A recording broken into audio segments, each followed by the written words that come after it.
The auditorium lights dimmed to near darkness, and 15,000 people fell silent. Michael Robertson stood backstage, his hands trembling slightly as he adjusted his microphone.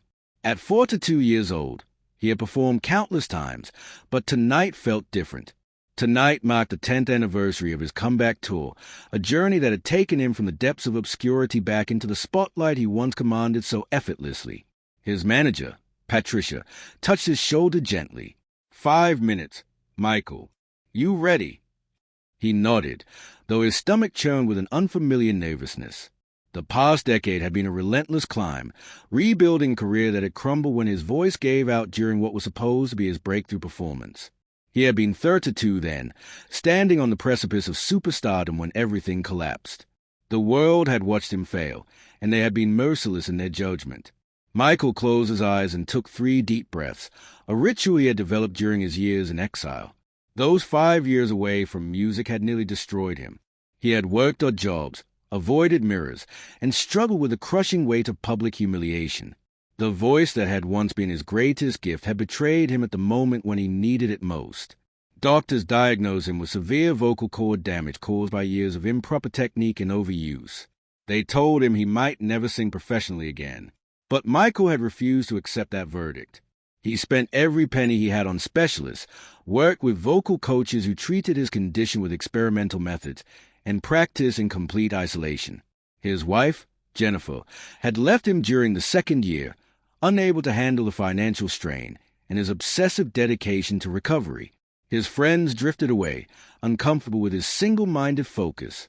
He had lost everything except the desperate hope that he could reclaim what had been taken from him.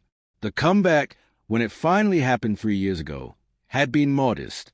Small venues, skeptical audiences, and critics who arrived ready to write his obituary.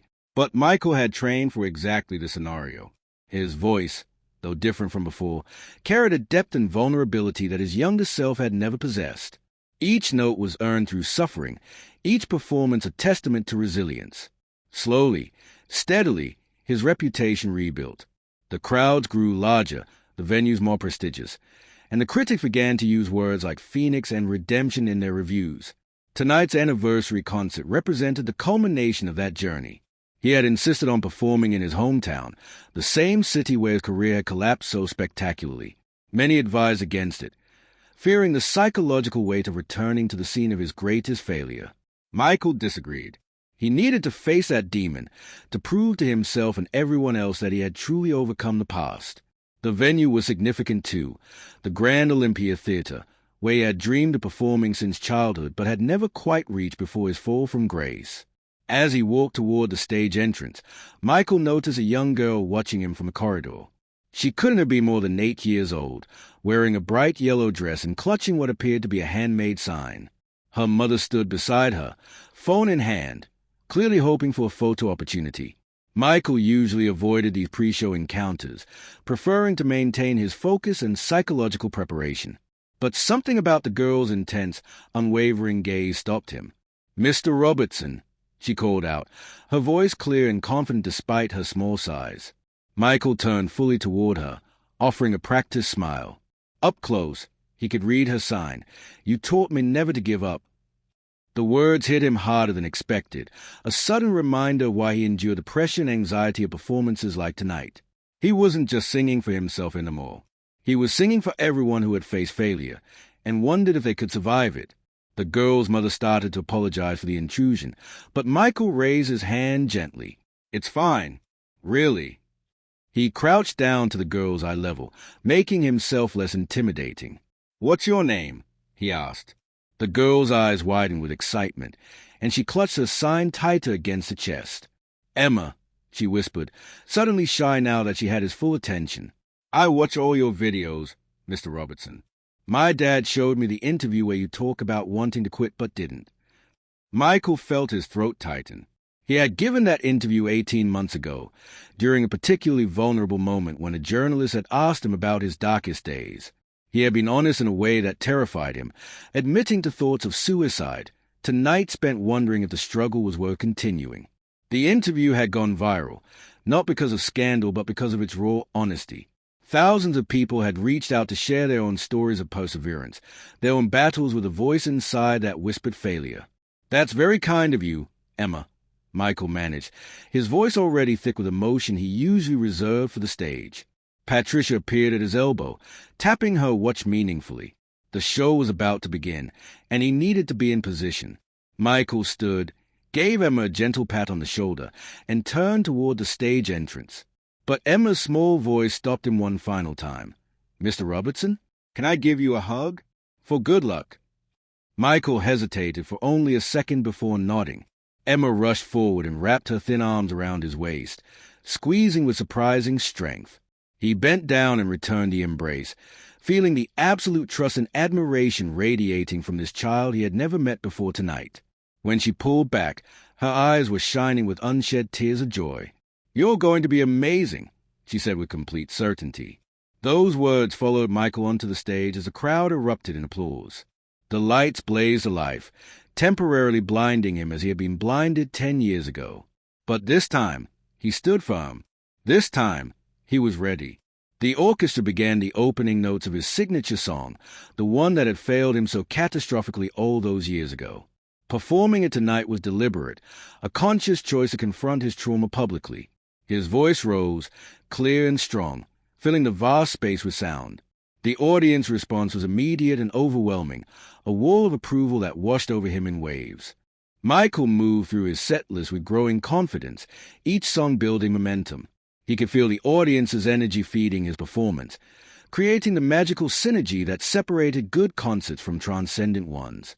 By the seventh song, his earlier nervousness had completely dissolved. This was what he had fought so hard to reclaim. This connection, this purpose, this validation of his existence through artistic expression. During a brief pause while his band prepared for the next number, Michael addressed the crowd directly.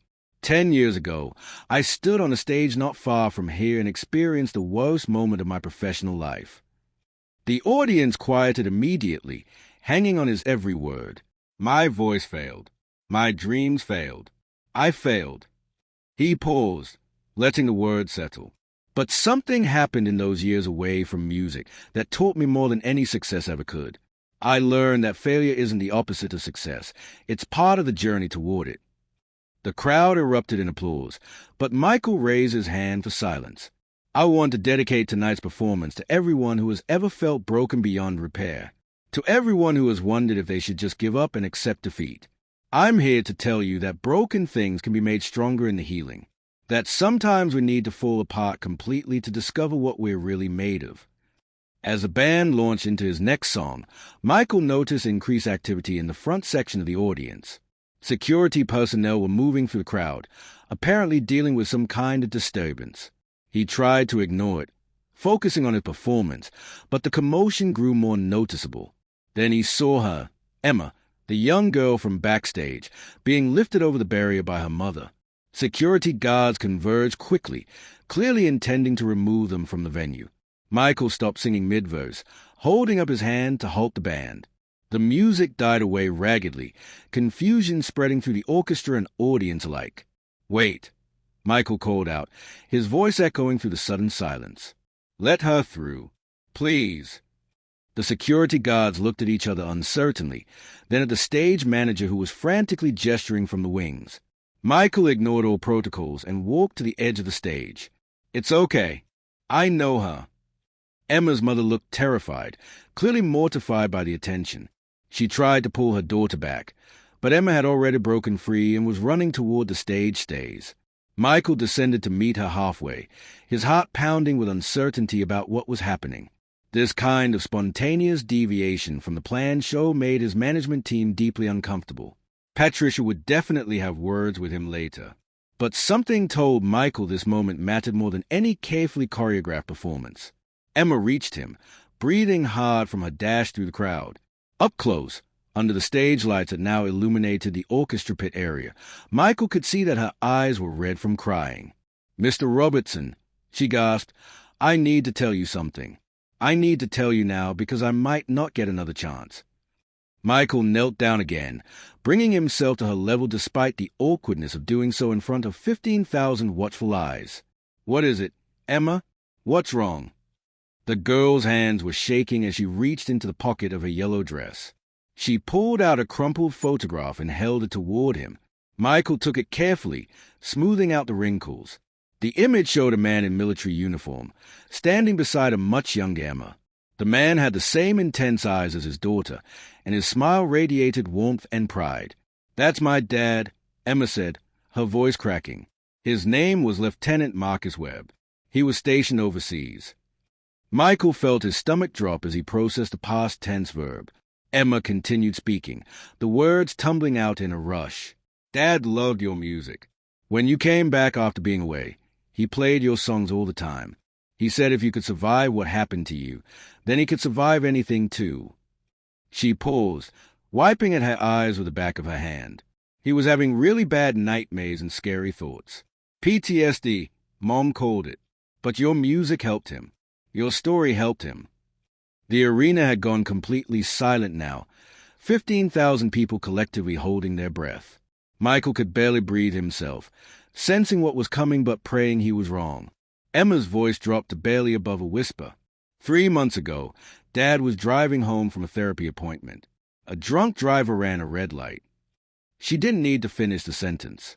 Michael could see the devastating conclusion in her eyes, in the way her small shoulders shook with suppressed grief.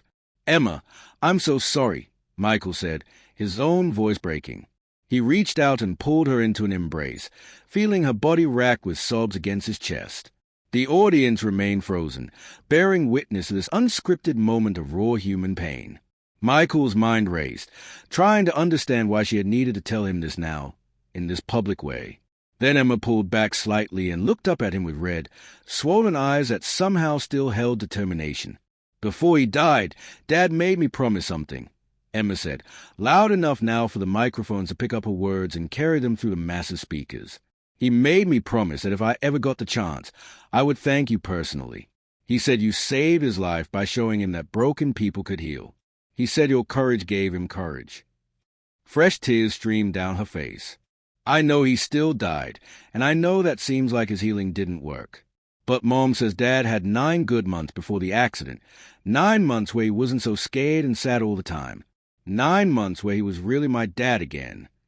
Michael felt his own tears falling freely now, unconcerned with his image or his reputation or the thousands of phones recording this moment.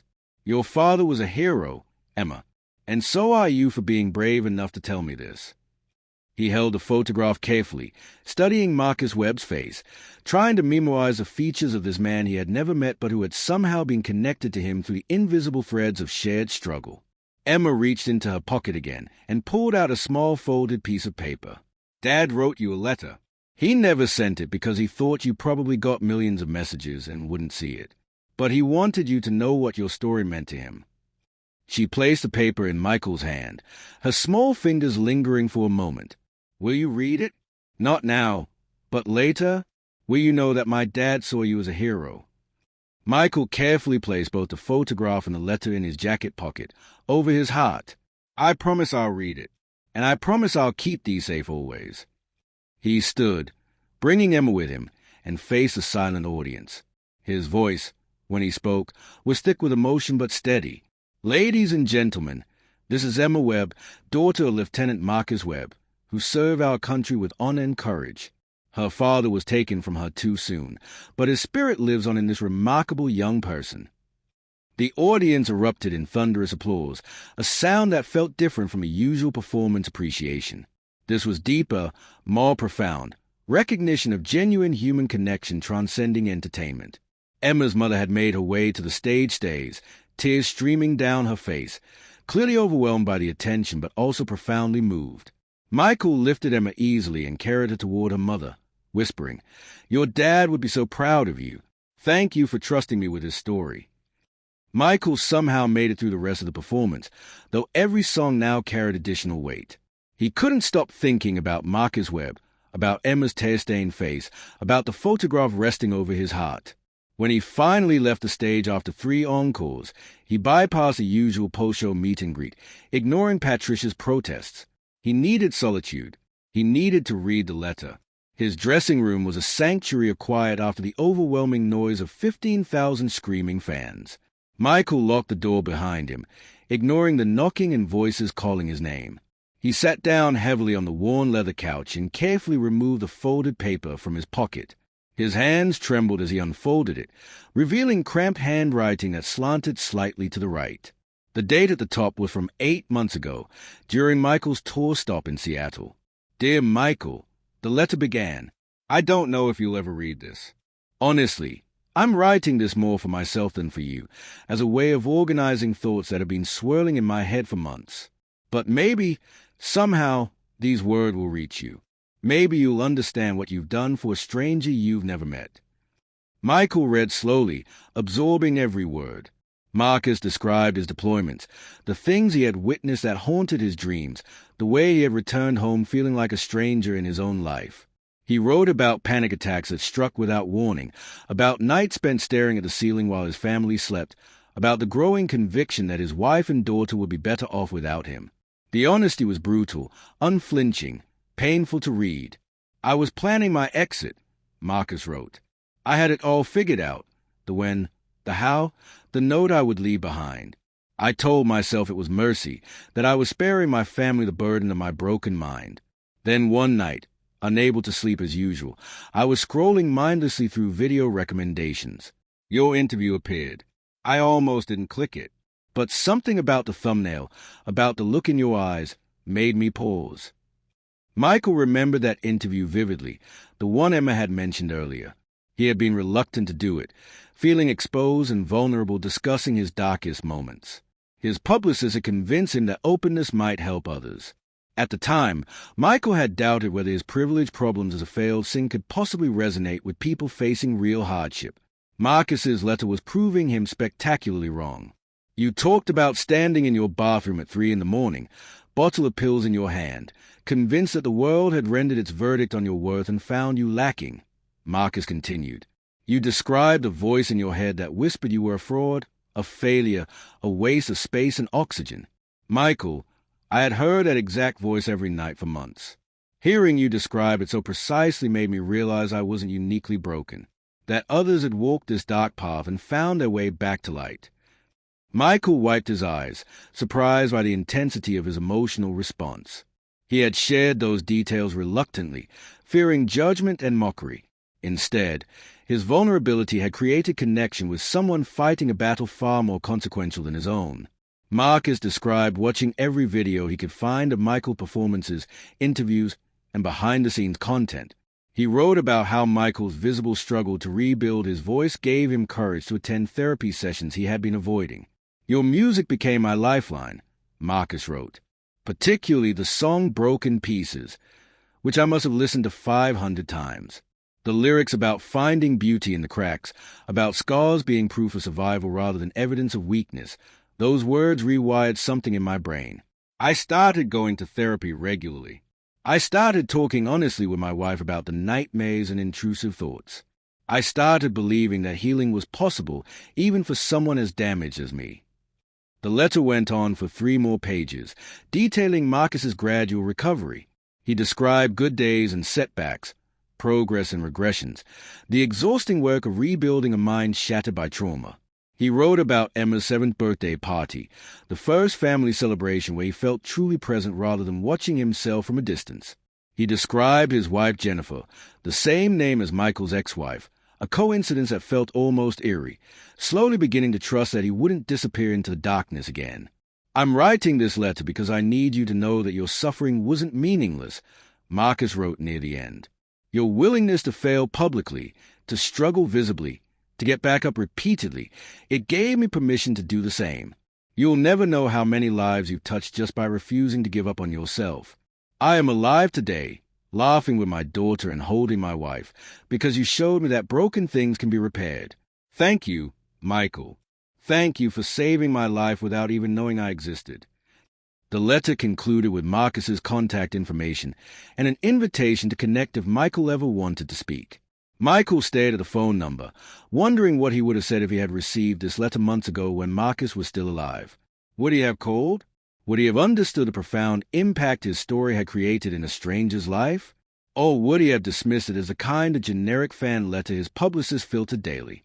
Michael carefully refolded the letter and placed it back over his heart. Then he pulled out his phone and began typing an email to his assistant. Sarah, I need you to find contact information for Jennifer Webb, widow of Lieutenant Marcus Webb. I want to establish a scholarship fund in Marcus's name for children of veterans struggling with PTSD. Full funding for therapy, counseling, whatever they need. I want Emma to know her father's legacy continues. A knock on the door interrupted his thoughts. Patricia's voice came through, concerned and slightly annoyed. Michael, you got the venue manager out here saying we need to clear out soon. Also, TMZ is running with a story about the girl on stage. It's going viral. We need to discuss how to handle the narrative. Michael stood slowly, pocketing his phone and the letter. He opened the door to find Patricia flanked by his publicist, his tour manager, and 2 security personnel. All of them looked worried. We're not handling any narrative, Michael said firmly. What happened tonight happened. Emma's story deserves to be heard exactly as she told it. Patricia started to protest, launching into concerns about controlling the message and protecting his brand. Michael held up his hand. No, this isn't about my brand or my image. A little girl lost a father. That father found hope in my story during his darkest time. There's nothing to spin or manage. There's only truth to honor. His team exchanged uncomfortable glances, clearly uncertain how to proceed when a notoriously cooperative client suddenly refused to play by the rules.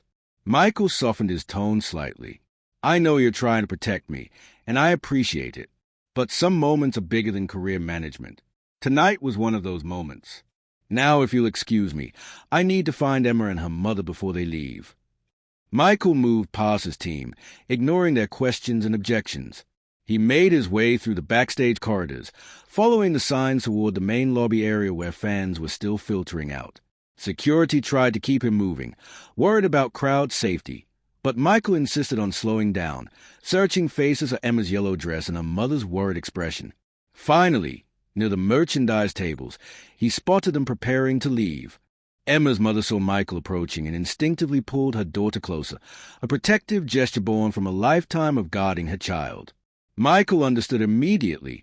This woman had lost her husband, her partner, her support system. She had every reason to be wary of strangers, even famous ones who had shared a moment with her daughter. He slowed his approach, keeping his body language open and non-threatening. Mrs. Webb, he called out gently, I'm sorry to chase you down like this.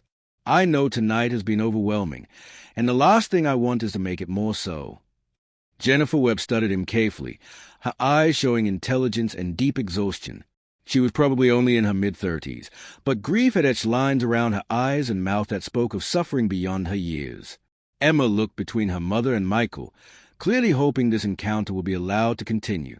Mr. Robertson, Jennifer said carefully, her voice steady despite obvious emotional strain. I want to apologize for Emma rushing the stage. I tried to stop her, but she's been insistent all week that she had to see you, had to deliver that letter. She glanced down at her daughter with a mixture of exasperation and pride. She's as stubborn as her father was. Michael smiled, gesturing to a quieter corner away from the dispersing crowd. Please, can we talk for just a few minutes?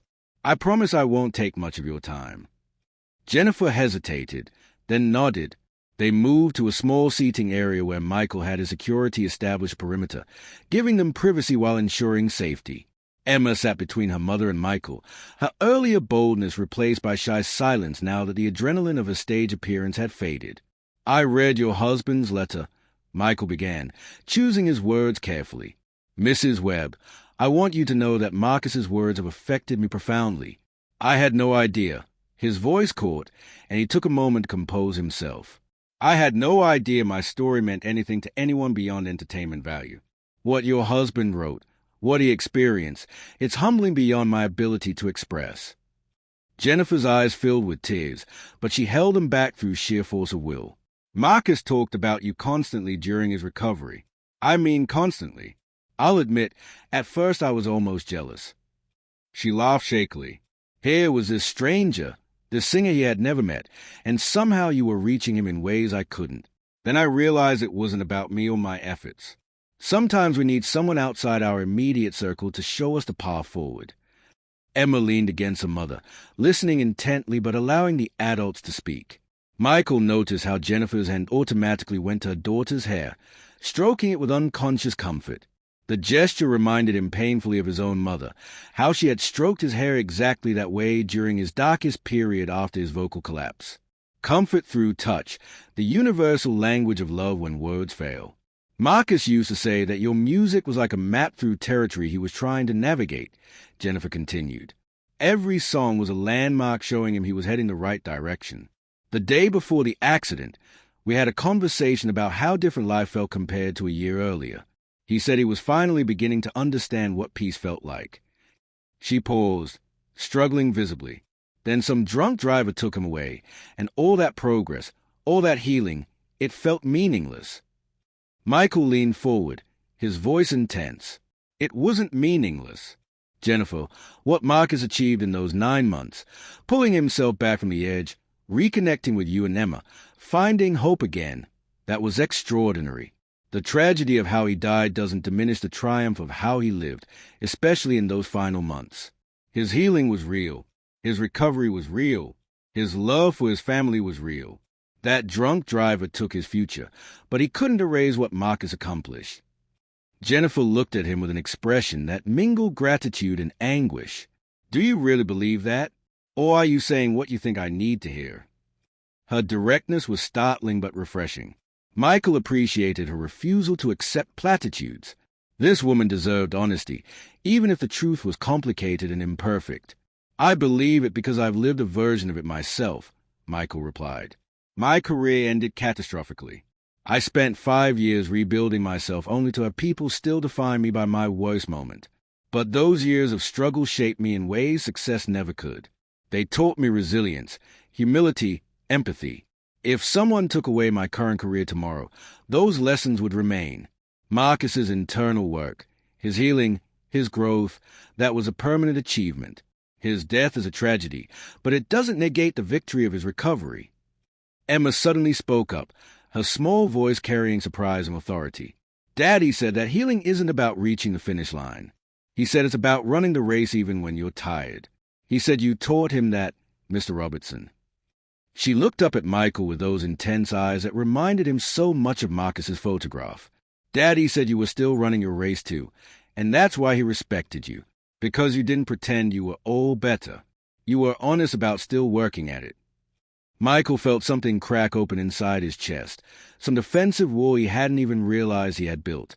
This child understood something many adults miss, that recovery was ongoing, that healing was a practice rather than a destination, that authenticity mattered more than projecting in vulnerability. Your dad was a wise man, Emma, and he clearly raised a wise daughter.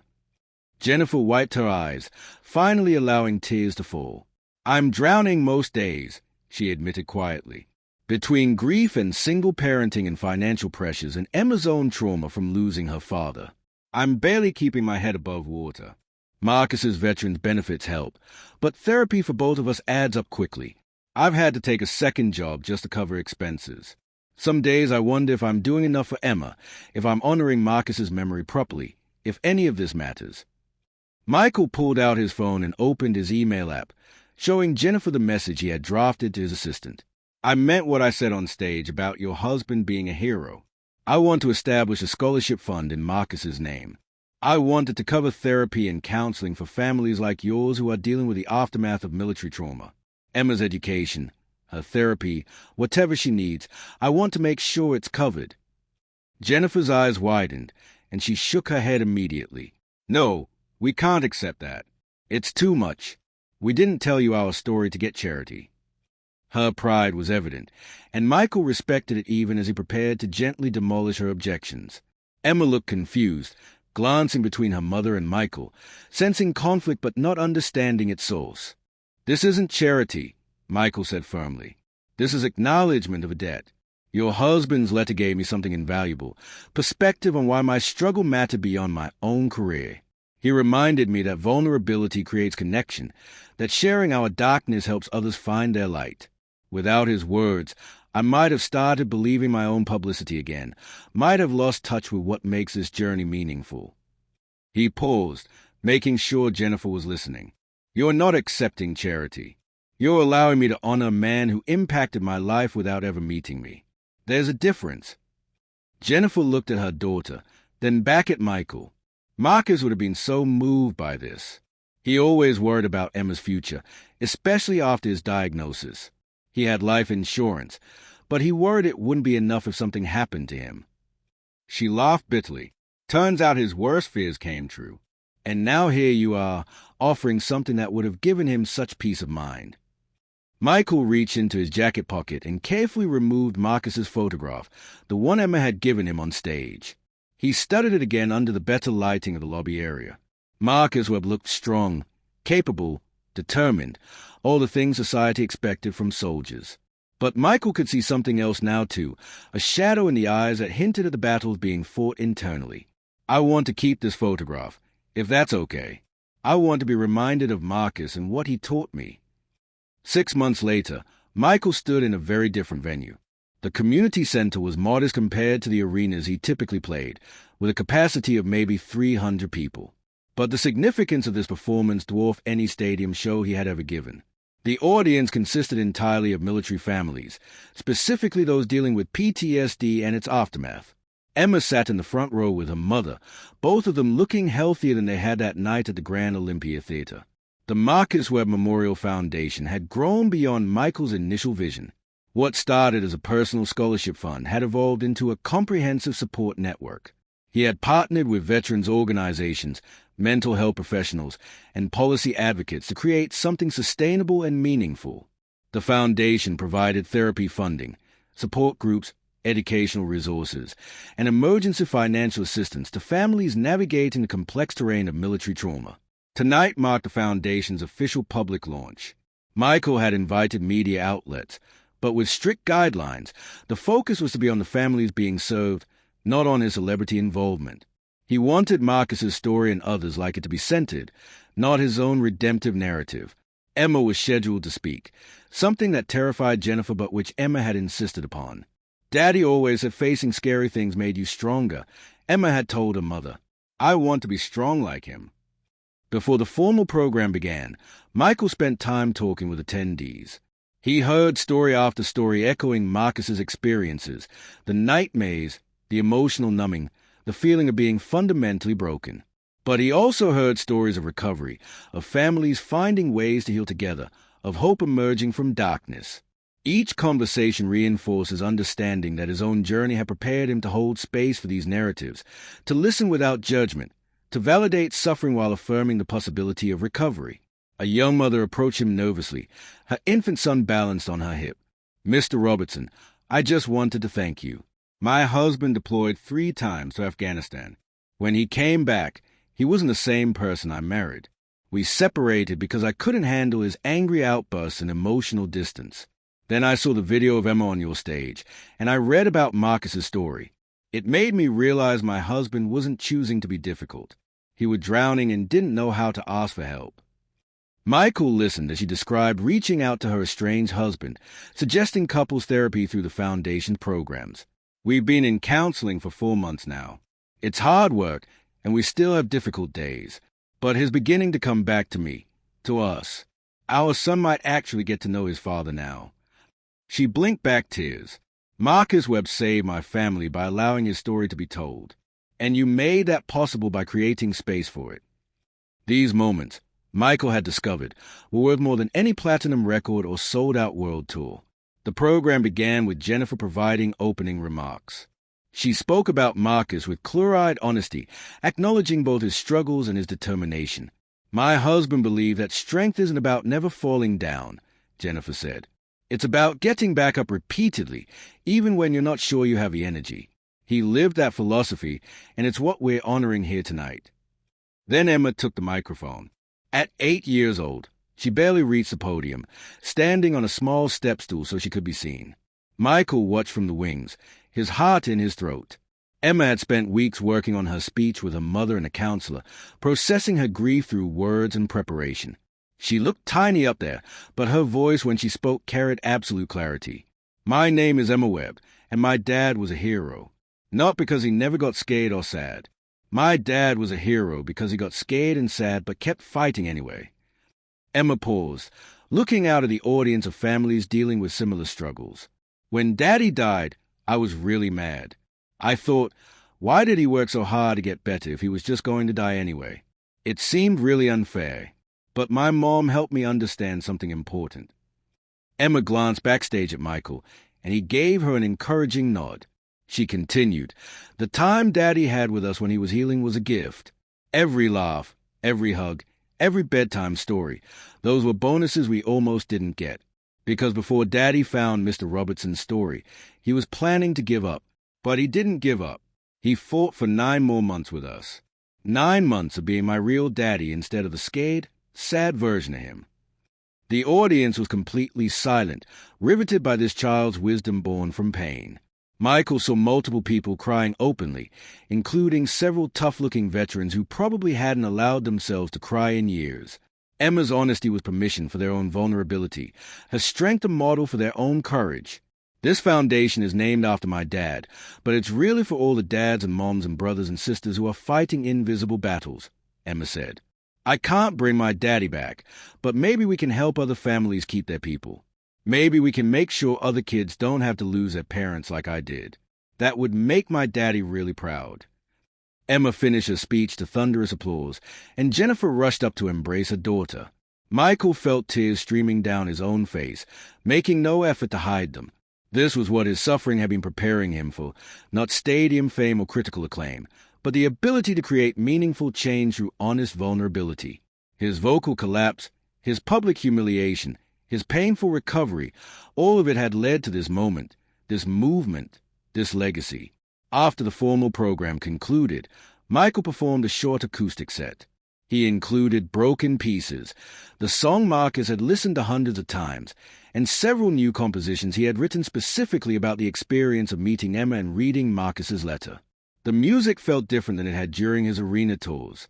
There was no spectacle, no elaborate production values, just raw connection between artist and audience. This, Michael realized, was a kind of performance that actually mattered. This was what he had been searching for throughout his entire career without knowing it. Following the performance, Michael mingled with attendees in the reception area. A grizzled veteran in his 50s approached, his handshake firm but his eyes uncertain. I've been out of service for 12 years, the man said quietly. I've spent those 12 years pretending I'm fine, pushing away my family, drinking too much, and wondering why I can't just get over what I saw and did. Tonight is the first time I've admitted out loud that I need help. That man, Marcus, his story could have been mine. Still could be mine if I don't do something now. Michael gripped the man's shoulder. The fact that you're here, that you're acknowledging it, that's the hardest step. Everything else follows from that courage. He handed the veteran a foundation information packet. We have support groups starting next week, therapy referrals, crisis counseling available 24 hours a day. You don't have to fight this battle alone anymore. The veteran nodded, clutching the packet like a lifeline. Thank you. For your music. Yeah, but more for this. For understanding that some of us need more than songs. We need structure, support, and people who get it. He glanced around the room at other military families. This is what community should look like. People who've been through hell helping each other find a way back. As the evening drew to a close, Michael found Emma and Jennifer preparing to leave. Emma ran to him immediately, wrapping her arms around his waist in the same way she had that first night backstage. Mr. Robertson, did I do okay with my speech? Was Daddy proud? Her need for validation was heartbreaking and entirely understandable. This child was trying to honor a parent she would grow up mostly without, trying to make meaning from senseless tragedy. Emma, your father would be so incredibly proud, Michael said with complete sincerity. But more importantly, I hope you're proud of yourself. What you did tonight took tremendous courage. You stood up in front of all those people and shared your heart. That's not easy for anyone, let alone someone your age. He crouched down to her eye level. You know what? You're helping people just like your dad helped people. You're carrying on his legacy of courage and honesty. Jennifer approached, her expression softer than Michael had ever seen it. The past 6 months had been transformative for her as well. The foundation had provided her with therapy, financial stability, and a community of people who understood her specific flavor of grief. She had even begun volunteering as a peer counselor for other military widows, turning her pain into purpose. "Michael, I can never adequately thank you for what you've done for us," she said. "You've given Emma a future without financial anxiety. You've given me a community and a purpose beyond just surviving day to day. You've honored Marcus in a way that makes his death feel less meaningless." Michael shook his head. "Jennifer, you and Emma gave me something far more valuable. You reminded me why any of this matters. Before that night at the Grand Olympia, I was successful but empty. I was performing for applause and validation, for proof that I had overcome my past failures. Now I understand that my struggles were preparing me for this, for meaningful work that extends beyond entertainment." He pulled out his phone and showed them photos from the Foundation's first therapy group session, images of families connecting and supporting each other. "None of this would exist without Marcus's letter, without Emma's courage to bring it to me, without your willingness to let your family's story be told publicly. You three are the real heroes of this foundation. I'm just a person with resources and platform to amplify what you started." Emma tugged on Michael's sleeve. "Mr. Robertson, can I ask you something?" He nodded, and she continued with childlike directness. "Are you still sad sometimes? About your voice breaking and everyone being mean to you?" The question caught him off guard with its perceptiveness. Emma had understood something fundamental, that recovery didn't mean the absence of pain, but rather the development of tools to manage it. "Yes, Emma, I still get sad sometimes," Michael admitted. "Sometimes I have nightmares about that night when my voice failed. Sometimes I worry that it will happen again, that everything I've rebuilt will collapse. But I've learned that those feelings don't have to control me. I can acknowledge them, sit with them, and then choose to move forward anyway. Your dad taught me that through his letter. He showed me that healing is a daily choice, not a final destination." Emma considered this seriously, then nodded with satisfaction. "That makes sense. Mom says grief is like that too. Some days it's really big and heavy, and some days it's smaller. But it's always there somewhere, and that's okay. We don't have to pretend it's gone." Her wisdom, forged in the fire of losing her father, was profound beyond her years. Michael made a mental note to stay connected with his family, to watch Emma grow and evolve, to support her however he could. As they said their goodbyes, Jennifer pulled Michael aside one final time. "There's something I never told you. Something Marcus wrote in his journal the week before he died." She pulled out her phone and scrolled to a photograph page. He wrote, "I finally understand what it means to be truly alive. Not just existing, not just going through motions, but actually experiencing joy and pain and everything in between. If Michael Robertson could come back from total devastation, then my survival means something too. My scars are proof I fought and won, even if the war isn't completely over." Michael read the words twice, then a third time, committing them to memory. "Jennifer, would you allow me to quote that? In my shows, in foundation materials, in interviews about why this work matters." She nodded immediately. Marcus believed in the power of shared stories. He would want his words to help others the way other people's words helped him. That night, alone in his hotel room, Michael sat at the desk and began writing. Not songs this time, but a book. He wanted to document this journey comprehensively, his failure, his recovery, meeting Emma, reading Marcus's letter, and building the foundation. He wanted to create something permanent that would outlast his music career, something that could serve as a roadmap for others navigating their own dark passages. The words flowed more easily than they ever had for song lyrics. He wrote about the shame of failing publicly, the isolation of recovery, the unexpected grace of second chances. He wrote about Marcus Webb, a man he never met but who had become a touchstone for understanding what really mattered. He wrote about Emma's courage and Jennifer's resilience. Most importantly, he wrote honestly about his ongoing struggles, refusing to present himself as someone who had conquered all demons and emerged invincible. Around 3 a.m, Michael's phone buzzed with a text from Patricia. The Foundation launch video is trending globally. Emma's speech has been viewed 18 million times in 6 hours. Media requests are overwhelming. This is becoming something massive. Michael smiled, remembering Emma's small voice carrying such powerful truth. Of course the world was responding. Authentic vulnerability always resonated more deeply than polished perfection. He texted back, "Let's be strategic about media. Priority goes to outlets that will focus on families we're serving, not on me. This movement is bigger than any one person. Patricia's response came quickly. Agreed. You've changed. You know, the old you would have wanted all spotlight on himself. Growth looks good on you. Michael returned to his writing, working until dawn broke over the city skyline. He thought about the strange path that had brought him here, how his greatest professional failure had ultimately led to his most meaningful success. If someone had told him 10 years ago, while he stood humiliated on that stage with a voice that wouldn't cooperate, that he would eventually be grateful for the experience, he would have thought them insane.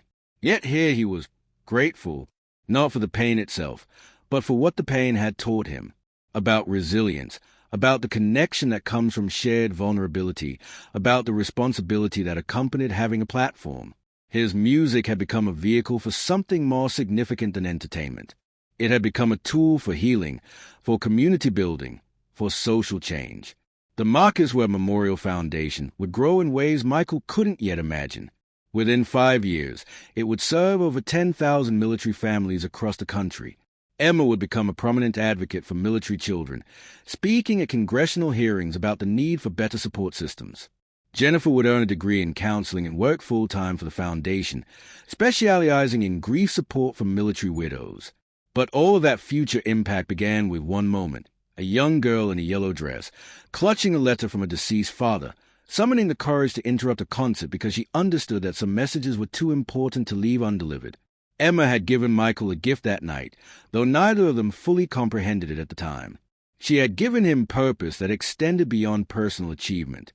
She had shown him that his suffering could be transformed into service, his brokenness into a bridge for others seeking wholeness. Michael looked at Marcus's photograph, which now held a permanent place on his desk wherever he traveled. "Thank you, my friend," he whispered to the image. "Thank you for sharing your darkness so I could better understand my own. Thank you for fighting your battles long enough to write that letter. Thank you for Emma, who had the courage to make sure I received it." He paused, then added, "I promise to honor your legacy, not just through the foundation, but through how I live, with honesty about struggles, with openness about ongoing healing, with recognition that being broken and being beautiful aren't mutually exclusive."